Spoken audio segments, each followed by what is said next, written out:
Welcome to the Private Lenders Podcast with your hosts from Hard Money Bankers, Jason Balin and Chris Haddon. This podcast is sponsored by hardmoneymastermind.com. Hey everyone, welcome to the Private Lenders Podcast. Thanks for checking out the show. Real quick before we get started, we have just recently set the dates for our next Inner Circle meeting. That is a meeting of about 25 to 30 lenders, a lot of whom have been in the group for a while, and we have scheduled it for November 7th and 8th in Tampa. If you are interested in learning more, go check out Hard Money Mastermind, innercircle.com. Okay, today we are talking about what the majority of our loans look like, 90% of our loans, give or take, because we've come up with an underwriting model that pretty much has two sides. And we're going to break down the specifics, but it's something that we developed a handful of years ago, in particular working with our business partners in other geographic markets and helping to identify exactly what makes the bread and butter loan versus the other ones that could still work and they're opportunistic, but should not be most of the portfolio. When we got started in private lending, in 07, 08 and, whatever, 15, 16 years ago, we kind of try to mold this underwriting model based on what we thought was best, right, at the time, because we didn't know better. We didn't have any mentors or, we didn't have anybody helping us. It was like, cool, this borrower seems they're pretty savvy. They've got some cash they can put into the deal. They're buying a good opportunity. Great. Let's lend to them. And, over the years, we've obviously got hundreds of thousands of opportunities that we've looked at. We've closed, 3,500 plus loans. And through kind of that experience, it molded this kind of risk profile of what a hard money loan should look like. And, obviously we chat with lots of private lenders and hard money lenders throughout the country, and it differs of what, some people's appetites are. So again, what we're going to describe here in a second, doesn't necessarily need to fit what, you're currently doing inside your business if it's working, but we do want to kind of share what's working for us and what has worked, because, we've had a lot of deals that have been successful. We've had deals that, have had headaches or issues down the road. You learn from those mistakes. One quick tip, and we've talked about this a lot, but, unfortunately, borrowers that you lend to that have low credit scores and they have a high construction project default. They just all default, right? Like there's no much more than that. If a borrower has a hard time managing their household bills, they're going to have a hard time managing a big construction project. Even large, sophisticated, experienced real estate investors go over budget, right? Like construction's continuously, to me, a moving target. So little tips and little tricks like that, certainly should help you. And like, you learn from mistakes, right? Like, this is kind of a scary thing to say, but the real estate market's been very good over the last decade. So in essence, like us collectively could have done deals that might not be all that safe and still been paid off and didn't even realize it, right? You could lend 125% probably to a real estate investor and they could still perform. That doesn't mean that, that should be a business model that you adapt to.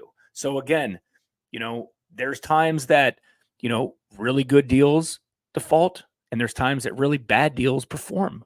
And that's just the nature of the business.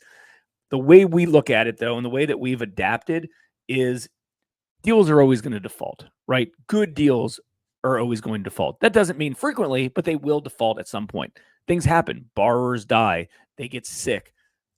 Things happen, right? They have too many projects going on at once, and they have contractors that steal from them, whatever the case is. So the nature of this business, and again, default doesn't mean losing money, but we'll get into that in a second. The point is even really good deals for good borrowers, at some point, there's a small percentage of them that will still default. So use those as your default and don't encourage more defaults by doing deals that have a high percentage of defaulting to begin with. Yeah, I mean, it is funny sometimes the ones that end up defaulting that you don't predict, that look like they should perform. And of course, we underwrite accordingly so that we're going to be safe even if that happens. But it's funny the way that works out sometimes. Most of the solid looking deals perform exactly like you plan. And then, but there's always a few, whatever percentage, you're like, that's weird that person went sideways on this deal. And who knows what's going on behind the scenes. But like, you underwrite with what you have. And that reminds me of one thing something I thought about when you were talking earlier about high construction jobs and low credit. It's really important to pull credit. And it doesn't mean you base your whole business or underwriting on it. It's just an important data point. And not only the score, it's also the history. Like I was looking at a credit report earlier today where the score was a little bit low. It was like mid 600s. And it was only because that person has very little in terms of trade lines going on. They just don't use much credit. And that's not to say that that's different than if you look at a report and they're just paying everybody late. And there's a lot of factors that go into it. And so I don't want to get too deep into the credit thing, but let me circle back to the point, which is it's important to pull credit if you're doing construction loans, because that credit history is going to tell you a lot about how they're going to perform on a construction job, especially a big one. All right, so let's jump into the 90 and the 10. What do the bread and butter loans, like what are we looking for? Yeah, so I mean, again, these can kind of be broken into investment residential or like fix and flip loans, or refinancing free and clear rental properties, residential and commercial stuff. But let's just kind of blanket them for the purpose of this in together. So obviously, the borrower's got good credit, they've got strong assets, they've got experience, they their scope of work is reasonable, right? Like they know what they're doing related to that. The price they're buying the property for is reasonable. The worst thing that could happen is somebody calls you and says, "Hey, what do you think this property's worth?" Or, "You think this is a good deal?" Again, I shouldn't say the worst thing is that, but you want to make sure the borrower kind of has a sense of what's going on in the project and has the ability to do so. For years we've followed the 4 C's that we've always talked about, right? Collateral being most important, character being second most important. So many people just worry about the collateral. Oh yeah, it's they're buying a good deal. I don't care anything else about them. They're buying a good deal. I'm willing to lend this amount of money. I'll take the project over.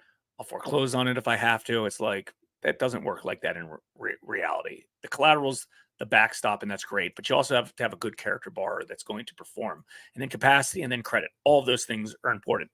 But the common traits of a good borrower is somebody who's professional, that you believe can execute on this project.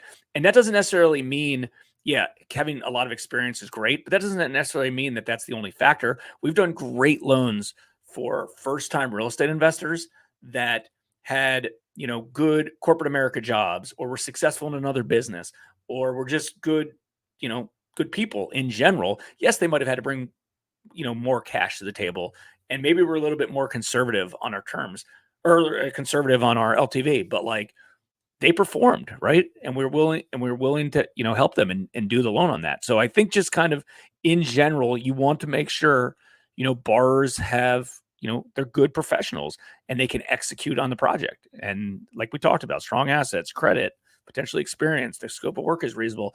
You can learn a lot. We always recommend, we do to this day, that, the decision maker, if you're lending the money, you're talking to the borrower, so you can get a good sense of their character.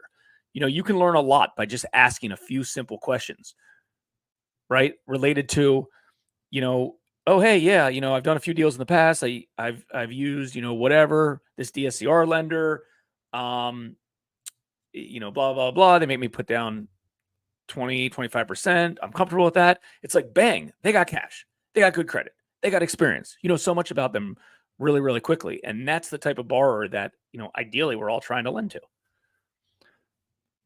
Yeah, for sure. I mean, I was thinking about a couple things there. Like I kind of got lost in the stuff because you're making some good points on everything that you're looking at. But yeah, I mean, it's important to have a complete file, and lending to the same people over and over is a great part of this business. But I would caution lenders who are listening to this or watching, not to go overboard with lending too much to the same people, because there's a difference between somebody defaulting on a loan and defaulting on 10. Like that sounds painful. Yeah, a couple things jump to mind there. The other one that you were talking about was, normal LTVs, and like, the industry standard of 60% of after repair value. And we like 20% down payments based on the purchase price or more, because the part that people miss in the world of 90-10 or or 90-100, 90% of purchase, 100% of construction is, what if they're paying too much? Is it still 90%? Who's determining that? Who's getting a good feel, a good gut feel as an underwriter of this person, if this person is going to perform or not, right? Like, who's doing that? And I think that gets lost in a lot of the current world of private lending, where it's just operated like a mortgage company, just straight off a lending matrix, like we learned back in our banking days before we started HMB. There's a couple thoughts that came to mind as we're going through that. All right, let's cover the other 10%, the opportunistic, no more than 10% of the portfolio type of deals that can end up being good money makers, but you got to know what you're getting into. I'll start on this one now. So there are some loans that come across our desk every day, yours too, where the collateral is great. Maybe it's a bridge loan, no construction's needed, something like that. And you know the collateral is very good. Maybe it's an inherited property, but the borrower seems weak. Maybe they're inexperienced. Maybe their financials don't look great. And you're just like, yeah, I can see this person defaulting on this loan based on everything I'm looking at, but we're at a 35 LTV, right? We're lending $100K on a $300K property. That's all they need to do whatever they need to do, obviously for business purposes with the funds. And okay, is that a deal? That's probably a deal. Should that be most of your portfolio? Definitely not, because you're going to have way too high percentage of defaults and too many headaches to deal with. But it is an opportunistic way to deploy capital in a safe way against collateral, a good asset that could very likely be a headache, and you're going to have to work it out, and you'll get paid later. You're not going to get on time monthly payments. You might be starting foreclosure process, whatever it might be, but you're going to make out well financially in the end. And that is okay. 10% of the portfolio, maybe 20, whatever your goals are, also depending on whose money you're lending. Is it investor capital and they're expecting monthly payments? Is it your own money and you're comfortable getting a little bit more aggressive because you really know your assets? Cool. Whatever it is, be aware of it. Yeah, that's a good point related to the investor capital. I was just going to bring that up as well, because that is a common thing that we talk to a lot of other lenders about when they ask our opinions on some deals. And it's like, listen, this deal is going to pay off. Is it going to perform perfectly? No. Right? Like an example, whatever, inherited property worth 400 grand. They need 100 grand to finish renovating it, to renovate it. It's like, dude, just sell the property as is. You're going to end up making the same amount of money, and you can make that money in 30 days and not 60 days. But regardless, but they really want to do the deal. They might not have great credit. Like, will you get paid off? And will you probably make decent amount of money if you're in an area that can charge default interest and late fees and things like that? Yeah, you will, but it's going to be a headache, and you're going to be chasing around for payments. So you need to ask yourself who, like you said, who that capital investor is. Is it your own money and you don't care if you deploy 100 grand and not get a dollar back for a year or two? Then no problem. Is it a capital investor that potentially, needs to get a return on their money on a monthly basis, so they're going to be upset with you? Then you might not want to do that deal. Or, do you have some sort of debt fund or something that, needs to get payments on a regular basis? That might not be the best option for you. So the capital is a super important thing. One big trick that we learned early on, if you're bringing in capital investors, like, these deals need to perform and they need to pay monthly. Like, they have to, or your capital investors aren't going to be happy if, their entire portfolio isn't getting monthly payments and on a regular basis. So just other things that you got to think about. I've got one thing to end with. Chris, do you want to add in anything else? No, go ahead. So again, let's just recap what the majority of these deals look like. The borrowers have, for the most part, good credit, ideally, in the 700s. That doesn't mean that nobody has, in the mid 600s, and we might reduce our exposure a little bit if they do. Typically, they're bringing minimum of 20% plus closing costs, which in our market ends up being 28%, give or take, just because we have high transfer and recordation taxes. So we have 3 points. We have some other miscellaneous fees.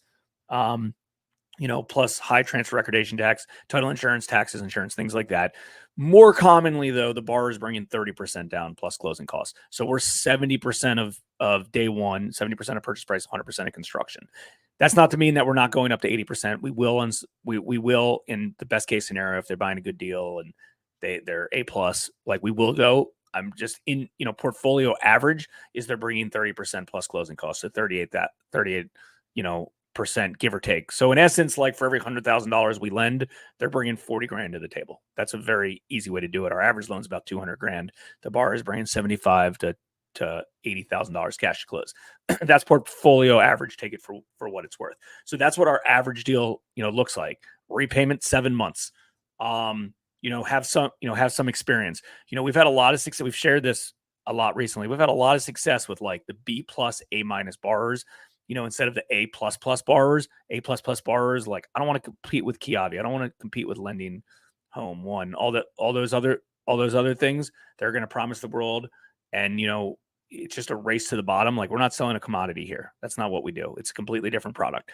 And there's a lot of like, contractor type real estate investors that are B plus, they might have a 650 credit score. They've got some experience and they've got plenty of cash.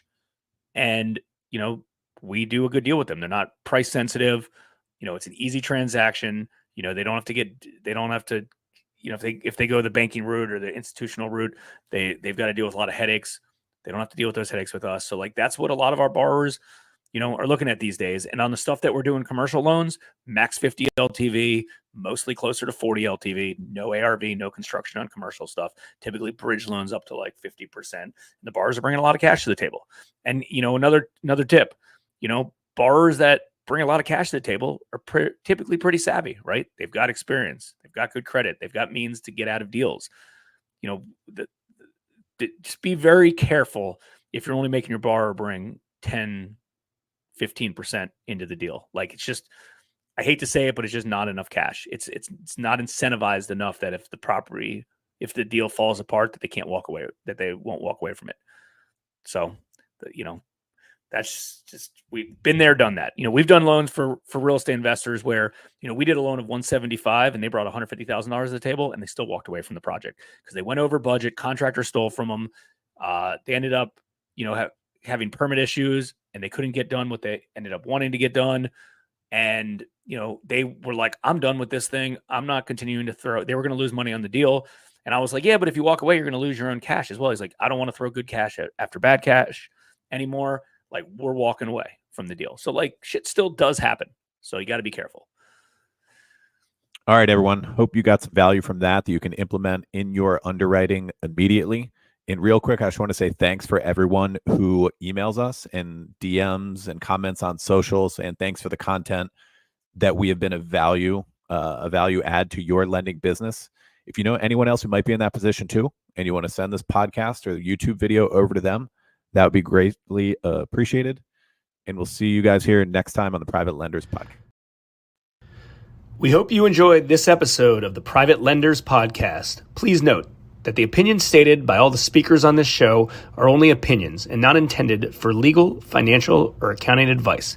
Please make sure to always check with your own legal, accounting, and financial professionals. If you enjoyed this episode of the Private Lenders Podcast, we'd appreciate it if you would spread the word. Make sure to check out hardmoneymastermind.com, the #1 free community for new and experienced private and hard money lenders.